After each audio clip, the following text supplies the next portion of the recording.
Kita langsung aja sambut Cika.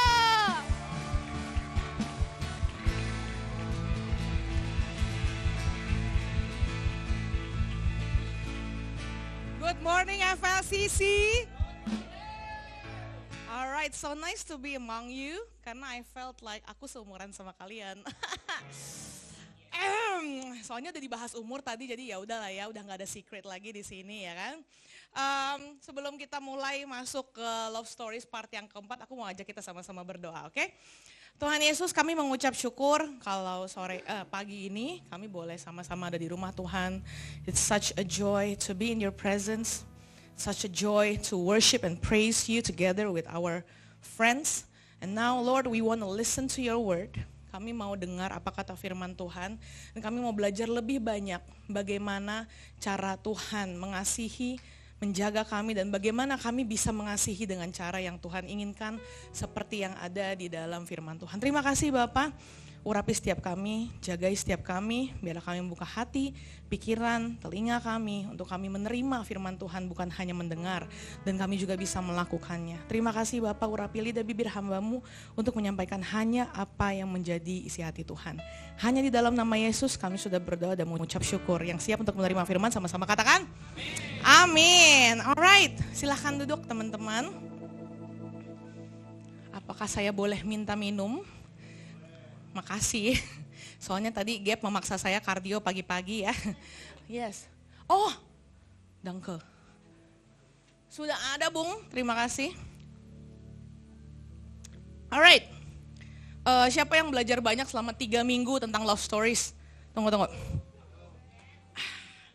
Nah, mungkin kalian bertanya kenapa sih Cici ini pakai selempang ya? Sorry, saya tuh orangnya sering hilang HP, tau gak? Jadi I do this for protection. Alright, nah aku yakin kalian udah belajar banyak. I see beberapa materi yang disampaikan. And to be honest ya, waktu your leaders minta aku untuk nyampein part keempat ini, I was like, are you sure? Because you guys have so many good speakers already. And I think waktu gue persiapan gue kayak kira-kira gue masih cocok gak ya khotbah di FLCC? Cocok ya? Oke. Terima kasih untuk dukungannya. But anyway, I believe that the word of God is always relevant, right? Through all ages and generations. Mungkin sedikit intro buat teman-teman yang belum kenal sama saya. Nama saya dipanggil di sini namanya Cika. Nama saya Yunike. I'm currently married. Sudah punya anak 2. Anaknya laki semua, and that explains why I style myself this way. Yes, I don't wear skirts that much, even when my husband udah beliin rok, aku nggak pakai sebanyak itu. Jadi aku udah married, udah punya anak 2, and to talk about love is always something exciting. Apalagi waktu di usia-usia di mana kita masih menanti, menunggu ya kan. Apakah dia ya orang yang benar atau tidak. Makanya penting banget kalau kalian mau lebih detail lagi dari series ini, kalian perlu daftar Dating 101, oke? Segala pertanyaan dari PDKT sampai persiapan pernikahan tuh ada di situ coy. Jadi sangat amat lengkap. Jadi kalau kalian mau nanya, Ci, kita itu boleh gak sih PDKT sama banyak orang? Nah, Ci, kok boleh gak sih kita pacaran beda agama? Nah, boleh. Di situ tanyanya gak apa-apa, no judgment. Tapi kita akan menjawab apa yang firman Tuhan jawab gitu aja. Oke? Nah, gue hari ini mau cerita. Jadi karena gue cewek, dulu gue sempet gak ngerti apa arti lambang-lambang ini. Oke, gue mau tanya dulu yang cowok. Yang cowok ngerti nggak arti lambang ini? Oke, boleh kasih gue jawaban. Yang kuning apa artinya? Check engine. Yang cewek gue tanya, yang atasnya tuh yang ada dripnya, itu apa ya? Tuh kan, kan membuktikan ya. Gak apa-apa, saya tidak sendiri. Thank you babe, there's nothing wrong with us, oke? Gak apa-apa. There's nothing wrong with us. Kalau kita nggak ngerti, thank God for our husband. Yes, kalau soal mobil sumpah saya agak buta jujur ya. Yang penting bensin tidak habis, itu udah puji Tuhan. Mobil masih jalan, itu udah puji Tuhan. Ya. Sisanya saya hanya butuh kasih karunia Tuhan ya. Nah, gue mau tanya nih sama cowok-cowok kan tadi lebih mengerti ya. Beberapa cewek gue salut sih, udah ada yang ngerti juga gitu ya. Nah, beberapa cowok-cowok aku mau tanya deh, kalau sign ini muncul tuh yang drip itu artinya apa? Ganti oli, betul ya? Nah, kalau sign ini muncul, apakah itu artinya langsung ganti saat itu juga, kalau enggak mobil lu mati gitu gak? Enggak ya, kira-kira bisa bertahan berapa lama dengan sign itu? Oke, it gets very technical here ya, oke. Gas. Share me what you know, oke?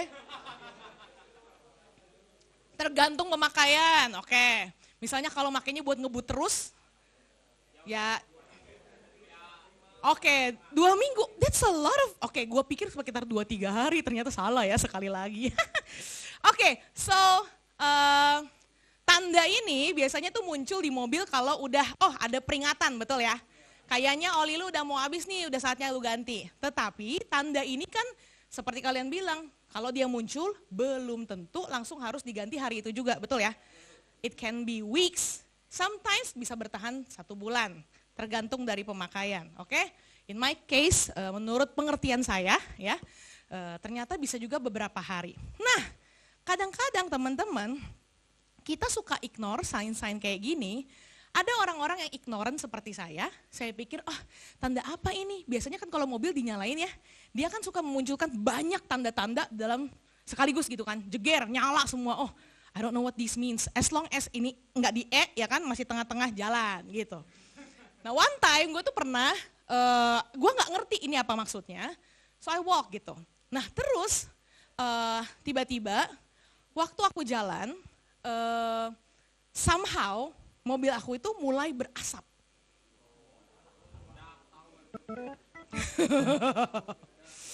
Nah untung waktu itu saya sudah pacaran. Jadi saya telepon lah ya kan palu gada saya, halo sayang. Halo sayang, ini artinya apa ya? Ini apa yang muncul di mobil? Apa yang muncul? Oh ini. Zaman dulu udah ada video call belum ya, lupa gue lagi. Selama itu kayak, kayaknya udah kali. Nah terus gue tunjukin lah intinya, sign-sign yang ada di mobil gitu ya. Astaga Yunike, kamu nih harusnya ganti oli katanya. Oh I didn't know, I thought selama ada bensin aman-aman aja, ya kan. Nah ternyata ignorance gue itu membawa petaka buat gue. Jadi gue harus cari bengkel terdekat, gue harus nunggu jalan pelan-pelan banget karena ya supaya minimal muat mobil gue nyampe ke bengkel gitu kan. Nah tapi teman-teman tahu gak sih dalam dating tuh kita kadang-kadang suka kayak gini. Udah ada sign-nya, gak harus langsung ganti sekarang, gak harus langsung ditindaklanjuti sekarang, tetapi lu harus segera planning untuk ganti oli. Ada sesuatu yang ini revelation di situ ya kayaknya ya. I hope it's not personal, no right? Aman. Nah, kadang-kadang tuh ada small signs of red flag di dating yang bakal jadi massive kalau masuk ke dalam pernikahan. Ada signs yang udah dikasih tapi kita ignore, kenapa? Aduh kayaknya dia cocok banget buat aku. That's one ignored. Oke, tenang aja kok. Aku bisa bawa dia ke gereja. Nggak ada di sini, nggak ada di sana, cuman ada di kutub utara dan di kutub selatan dan di tengah-tengahnya ya. Nah, sign-sign kayak gini kita anggap biasa. Kita liatin aja terus, ini apa sih kayak gue, ignorant. Lihat aja, nggak apa-apa lah, bisa lah. Kita jalanin aja dulu, ya kan? Tapi kita anggap biasa and we don't do something about it. Karena gue pikir maybe we can do it later. Bisalah nanti sabar, pelan-pelan saja. Iya, betul ya gue yang itu. Nah pertanyaannya adalah when is later? Selate apa sampai kita menindaklanjuti sign yang udah dikasih, yang udah kita lihat. Nah, aku mau ajak kita sama-sama buka ke 1 Raja-Raja 16 ayat 29 sampai 33. 1 Raja-Raja 16, you can open your Bible in your phone. 1 Raja-Raja 16 ayat 29 sampai 33 because this is not in the slide. Kita akan sama-sama deep dive ke salah satu pasangan paling red flag yang ada di Alkitab. Asik. Ya kan selama ini kita harus mencontoh yang baik-baik. Hanya di Alkitab juga ada contoh yang jelek. Kenapa? Ya supaya lu bangun dari ke red flag-an ini. Oke, yuk kita baca sama-sama ya. Ini cerita tentang pasangan bernama Ahab dan Isabel. Oke, Ratu Raja-Raja 16 ayat 29 sampai 33. Kita baca sama-sama ya. Dalam hitungan yang ketiga, semua udah ketemu? Oh belum, oke. 1 Raja-Raja 16 ayat 29 sampai ke 33. Yang udah ketemu katakan uhuy. Oke. Kita baca sama-sama di hitungan ketiga, 1, 2, 3. Ahab, anak Omri.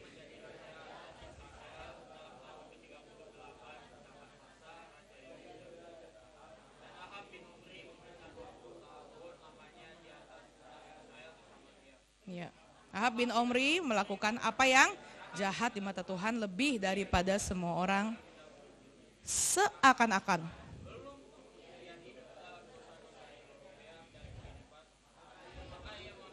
Isabel, anak Etbaal, raja orang Sidon.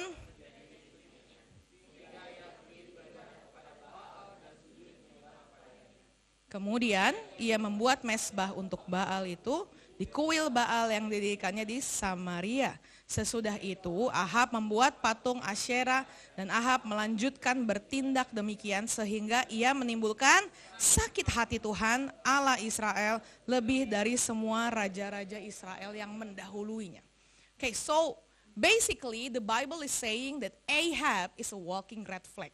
Bukan hanya di hadapan manusia, tetapi bahasa Inggrisnya bilang he did more to provoke the anger of the Lord. How dare he? Bikin Tuhan sedih, kita juga pernah bikin Tuhan sedih, bener gak? Tapi bikin Tuhan marah. Excuse me, the audacity.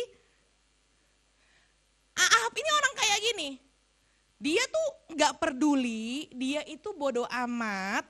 Dan ini kata Alkitab tentang Ahab, gila. Dosa-dosa predecessornya, atau apa itu ya? Raja-raja sebelumnya, itu bahkan gak seberapa ketimbang apa yang dilakukan sama Ahab.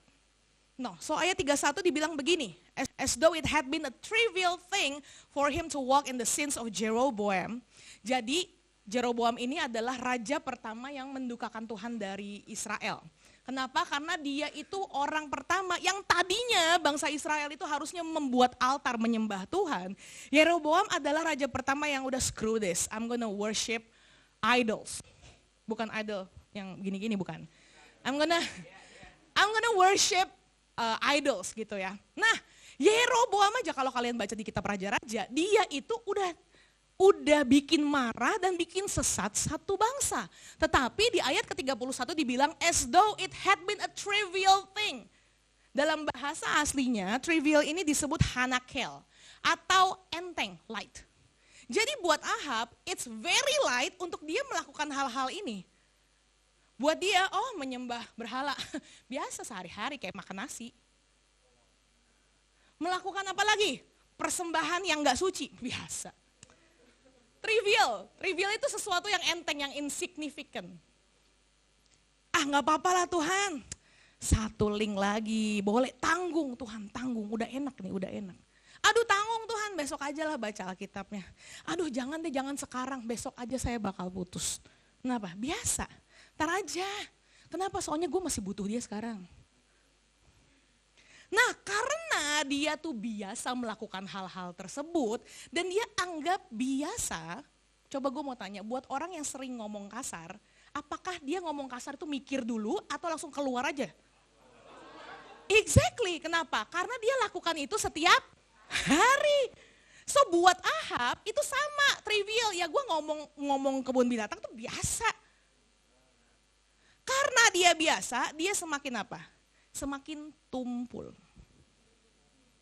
So karena dia semakin tumpul, udah gak ada sensasinya nih melakukan dosa ini. Ngapain dia? Dia ambil tuh si Isabel.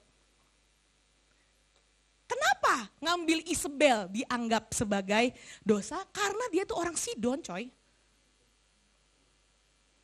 Isabel, kenapa dia mau sama Isabel? Isabel is more evil. Kenapa kok dia bisa ngambil Isabel sebagai istri? Karena dia tuh pasif. Ahab ini, menurut gue dia adalah orang yang gak pernah belajar sejarah. Siapa sebelum Yeroboam yang seharusnya menjadi titik cikal bakal negara ini? Nah itu, karena si Isabel di ayat ke-31, lihat. He took as wife Jezebel, the daughter of Baal, king of the Sidonians. Nah karena Isabel tuh menyembah Baal, Ahab ngapain? He went and served Baal and worship him. Padahal kerajaan Israel itu punyanya Tuhan. Tapi dia jual dirinya karena dia sudah tumpul. Kalau kalian tanya, kenapa sih kok Ahab jadi nyembah Baal juga? Ya karena dia gak punya prinsip, kocak. Lemah. Laki-laki ini lemah sekali. Ini ada trivia ya, it's not fun fact because it's not fun. Baal was mentioned on the Epstein file, if you guys know. Yes, kalau kalian tahu betapa evilnya the things that they do on those files. Tapi kalau kalian lihat apa yang dilakukan sama Ahab dan Isabel, harusnya sih kita udah gak syok-syok banget. Kenapa? Karena ya kalau orang udah tumpul, mereka udah gak bisa discern apapun. Kamu mungkin waktu baca, ya ampun kok tega ya, kok bisa ya, ya ampun sekian lama dia kayak gini, kayak gitu. Kamu bisa, berarti kamu masih runcing. You still sharp. Tetapi mereka itu sudah lama biasa, it's trivial. Mari kita menyembah Baal, mari kita culik anak-anak. It's trivial for them. Makanya di dalam hubungan, there are red flags that you and I should be concerned about. Yang pertama adalah a controlling spirit. Yang dalam hubungan tuh maunya mendominasi. I matter. I am the one building this relationship. I am the one you should listen to. Yang kedua adalah passive spirit who refuses to engage. Ya udahlah, ngikut aja. Macam siapa? Ahab. Ahab ini tipe-tipe laki-laki yang pasif. Dia gak mau tanggung jawab, pokoknya gue cuman pengen, gue taunya gue jadi raja. Ya karena gue anak raja, udah otomatis gue dinaikin jadi raja. Soal pemerintahan dan segala macamnya, kalian pernah lihat gak tuh si Ahab bikin keputusan yang mempengaruhi satu negara? Coba baca.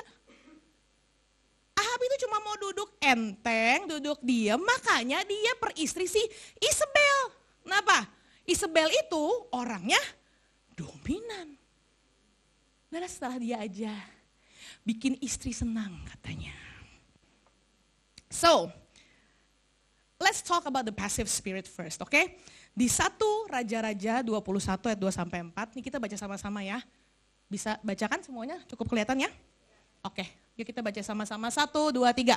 One day Ahab said to Naboth, since your vineyard is so convenient to my palace, I would like to buy it to use as a vegetable garden. I will give you a better vineyard in exchange, or if you prefer, I will pay you for it. I will pay you for it. Nah, tetapi Naboth jawab, the Lord forbid that I should give you the inheritance that was passed down by my ancestors. Nah, yang lu mesti lihat adalah reaksi Ahab setelah ini. Jadi Ahab ngapain? Dia pulang ke rumah, dia marah, dia ngambek karena jawaban Naboth. Dan dia masuk ke kamar. Dia masukin palanya ke tembok, ya kan? Kalau jam sekarang ke bantal. Dan ngapain dia? Dia gak mau makan. Dia gak mau makan cuy, kata gua mah. Dia harus balik lagi ke masa MPASI, mohon maaf nih. Lo tau gak MPASI? Oh, MPASI itu masa dimana bayi itu baru mulai makan, 6 bulan. Itu MPASI. Sorry ya istilah mama nih masuk nih jadinya. Habis gue kesel banget lihat laki-laki model kayak gini. Karena aku mau kebun kamu ya, boleh ya? Enggak.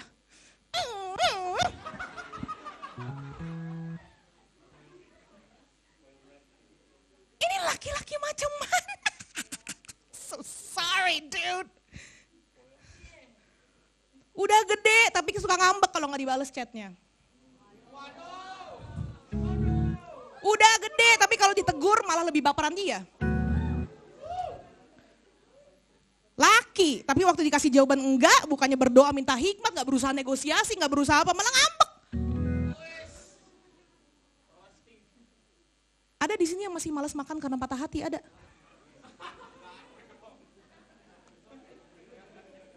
Ada. Semoga tidak ya. Nah, hanya ada di kutub utara, kutub selatan, dan di tengah-tengahnya saja. Nah, kalau kamu ngelihat sign orang-orang kayak gini, whether ada di dalam relationship kamu atau kamu lagi naksir sama orang yang menunjukkan sign-sign seperti ini. Biasanya sign-nya kayak gimana sih? Kalau dia mentok dikit, maka dia akan jelekin orang yang bikin dia mentok.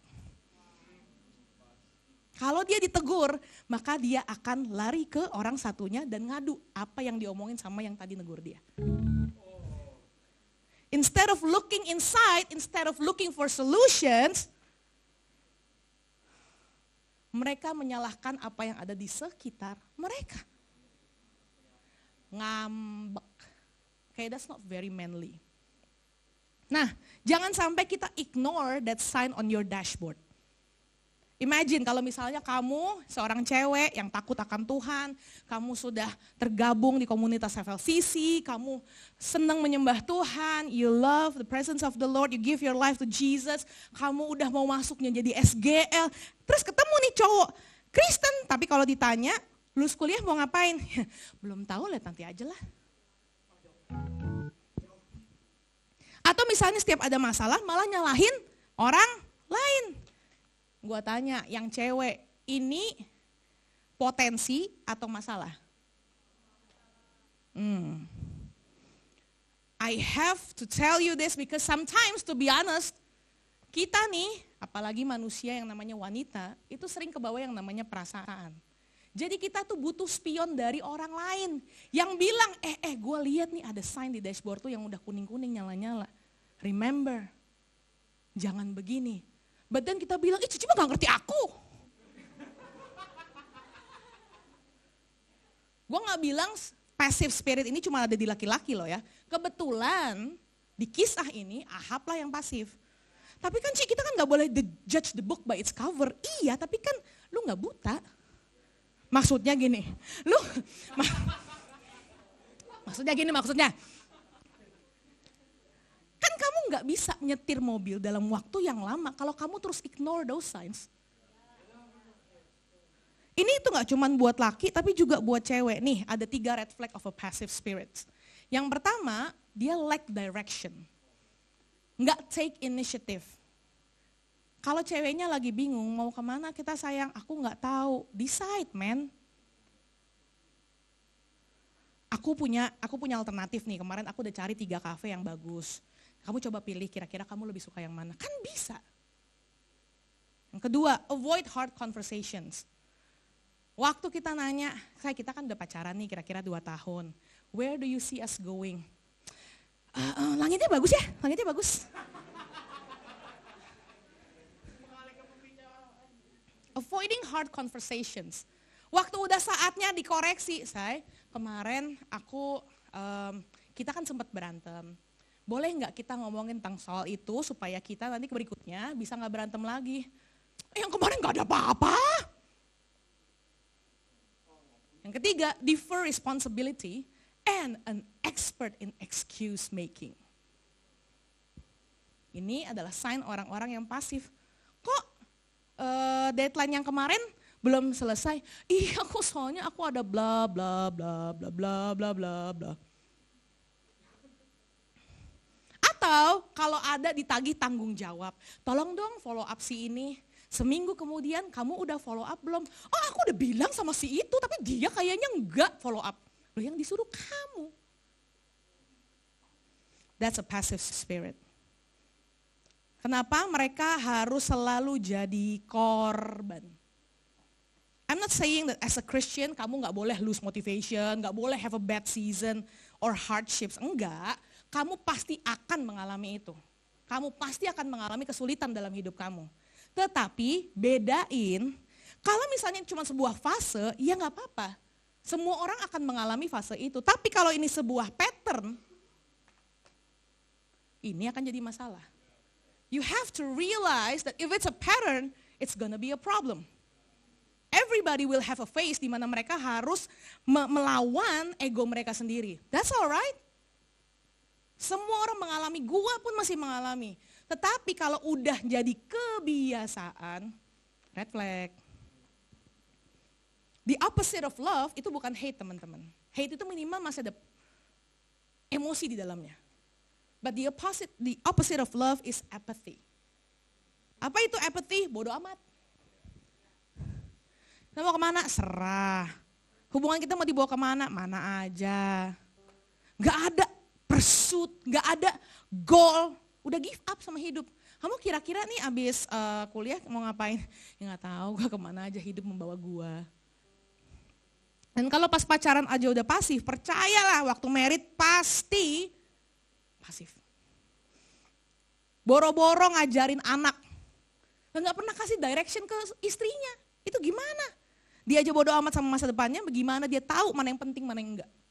Pernah gak Ci ketemu orang kayak gini? Pernah. Itu darah gue udah boiling rasanya. Dosa pertama dalam Alkitab, nih gue kasih contoh ya.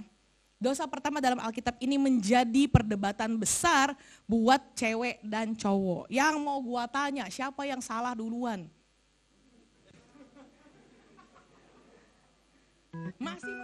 Masih menjadi perdebatan nih ya sekarang ya. Gua tunjukin ya ayatnya. Nih, kita bahas sama-sama, tenang. I'm not looking for enemies here, okay? She saw that the tree was beautiful and its fruit looked delicious and she wanted the wisdom it would give her. So she took some of the fruit and ate it. Then she gave some to her husband who was with her and he ate it too. Jadi pertanyaan gue sekarang, siapa yang salah?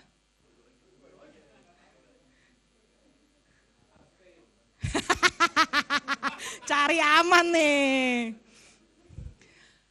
Dua-duanya salah, itu betul. Kenapa? Karena Adam sebenarnya udah ngasih tahu Hawa. So dosanya Hawa adalah rebellion. Tapi di mana Adam waktu Hawa sedang melakukan dosa? Di mana? Di situ. Loh, dia membiarkan orang yang Tuhan bikin dari tulang rusuknya melakukan kesalahan. Hey, he's gonna do nothing about it? Do you call that love? I want to say to all the guys here as your cici, okay? Cici, remember, not tante. There's a very clear line on that, okay? Man, waktu iblis tuh attack your life, your future, dengan cara apa? Enhance your insecurity. Dia gedein suara yang ada di dalam otak kamu. Dia gedein insecurity kamu, attacking your personal relationship with God. Kamu pikir normal kalau kamu gak punya personal relationship with God. No, it's the devil attacking you. Normal buat kamu menyimpan kekesalan sama orang sekian lama. No, it's the devil attacking you and you don't even do anything about it. Why? Some men hide behind their hobbies. Selama gue masih punya hobi, it's fine. Gue function just fine. Makanya kadang-kadang mereka avoid hard conversations. Kenapa? Ya udahlah, mendingan daripada gue ngomongin yang susah-susah, yang berat, mendingan gue ke hobi gue aja. Some men hide behind their screens. Let's just play another game, 20 minutes, siapa tahu gue MVP. Playing games like there's no tomorrow. Main itu bisa jadi rest sebentar. Gue gak bilang gak boleh main ya, bukan ya. Laki gue juga gamer. Tapi, laki gue juga, main itu bisa jadi rest sebentar. Tapi bukan pelarian untuk selamanya.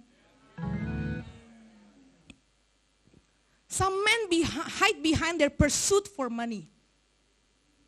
They think ya gak ada hal lain dalam hidup ini selain dari cari duit. Kenapa kalau cari duit gue bisa flexing? Kalau gue ikutin bro yang bisa bikin kaya dalam waktu less than a year, nah itu baru namanya gue aura farming.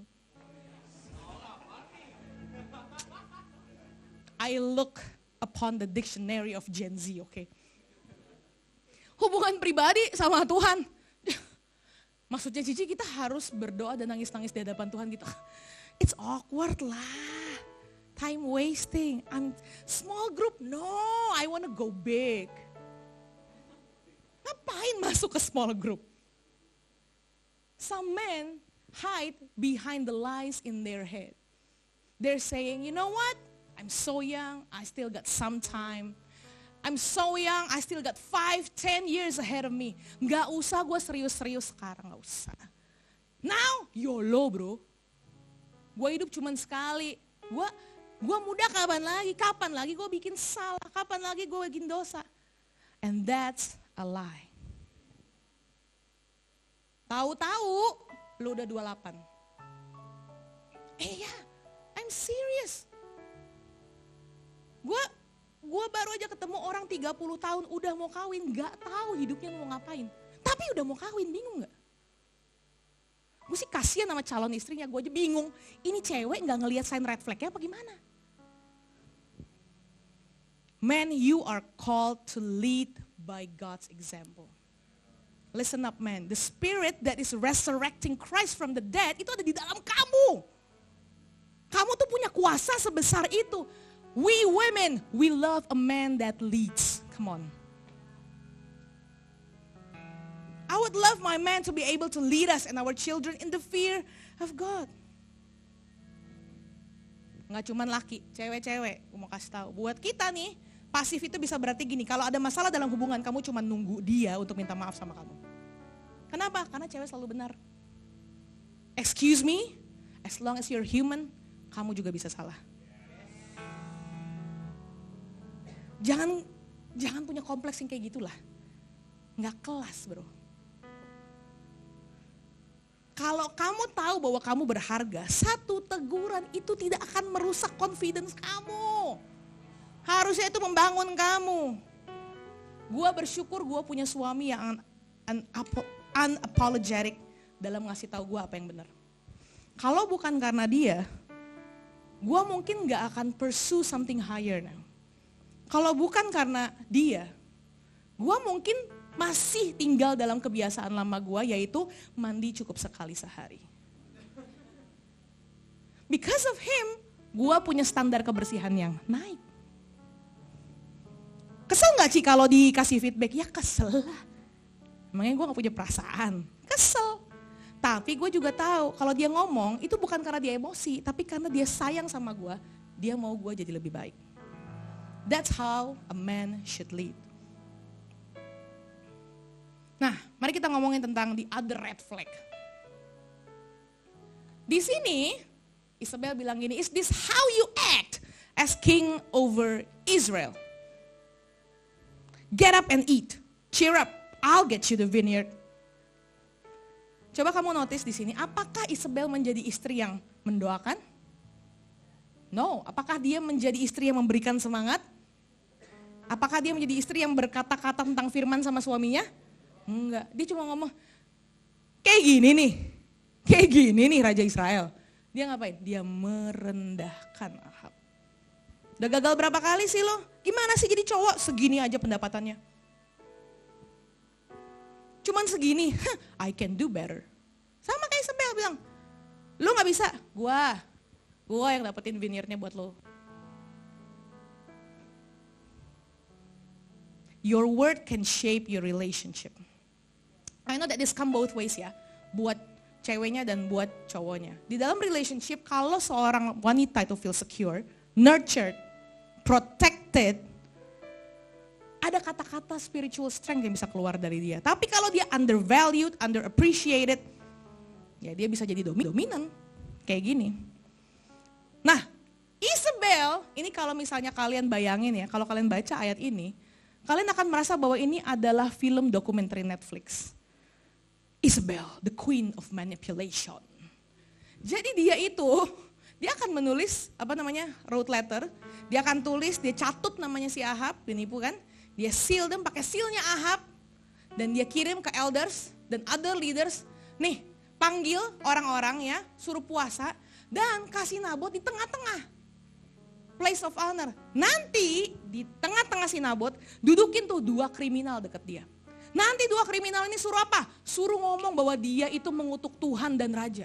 Lalu begitu 2 orang ini mengutuk Tuhan dan Raja, biar publik percaya, akhirnya semua orang rajam dia pakai batu.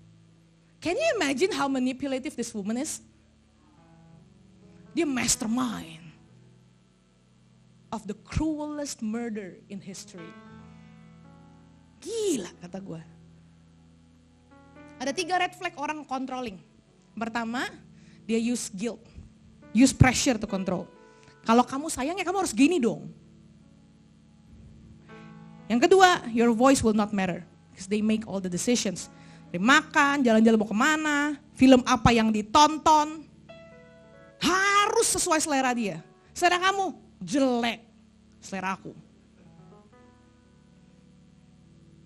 Yang ketiga, they don't trust you and constantly checking up on you. Tipe-tipe yang parno. Jadi akhirnya karena Isabel dan Ahab memilih untuk hidup seperti ini, Tuhan harus kasih pelajaran. Yang ngomong sama Elia waktu itu. Dia bilang nih ke si Ahab, in the place where dogs licked up Naboth's blood, dogs will lick up your blood. Lu bakal dijilat sama anjing waktu lu mati. Itu udah hina, sehina-hinanya. Often ya in relationships, ada di masa, aku ngerti ada masa di mana kita bisa pasif. Ada masa di mana kita lagi pengen banget mengejar apa yang kita mau. It happens. Even in my relationship with my husband aja, aku juga kayak gitu. Ada waktunya kita ngerasa pasif, ada waktunya kita ngerasa dominant. There's always gonna be tension around this issue. Tapi ini yang mesti kamu bedain. Bedain antara issue sama pattern. Issue itu bisa di-resolve. Kamu lagi dominan nih, kamu gak suka pasangan kamu ngomongnya kasar. Ngomongnya keras sama kamu. Itu issue yang bisa di-resolve. Tapi kalau udah di-resolve, muncul lagi.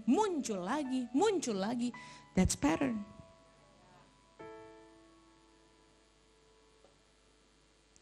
Pernikahan gue sama suami gue bisa baik bukan karena kitanya baik. Tapi karena Tuhan yang baik. Makanya Tuhan bisa bawa kita to a place of healing. Why? Because we are broken people. Nah tapi dalam cerita ini teman-teman, red flags-nya memang sign. Tapi the biggest problem in this story is the absence of God. Ahab sengaja turn away dari Tuhan. Dia memilih istri yang salah dan dia menyembah Baal. Dia menyembah Tuhan yang salah. Tapi kan aku gak nyembah Baal. Iya, tapi mungkin lu nyembah money. Mungkin lu nyembah fame. Mungkin lu nyembah seseorang, something, or even kamu nyembah keinginan kamu sendiri.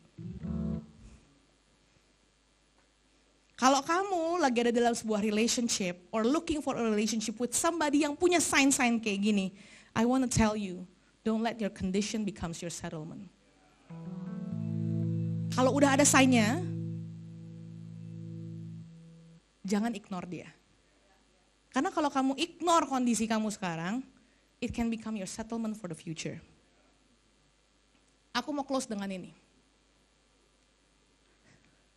Di 1 Raja-Raja 21 ayat ke-27, kalian bisa baca di Alkitab kalian. Waktu Ahab mendengar ini, dia ngapain? He tore his clothes. Put on a sackcloth. Jadi waktu dia ditegur sama si Elia, ngapain dia? Dia robek jubahnya, put on a sackcloth dan dia berpuasa. Di budaya itu, ini adalah lambang dari repentance atau pertobatan. Dia sedang ngomong sama satu negeri bahwa I'm wrong before God, I repent. Kamu tahu, aku pikir ya Ahab itu udah wajar nasibnya naas. Waktu aku baca lagi, kamu tahu gak?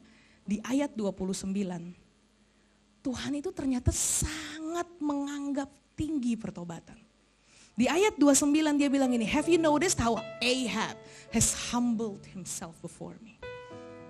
Dan karena dia sudah merendahkan dirinya, I will not bring this disaster in his day.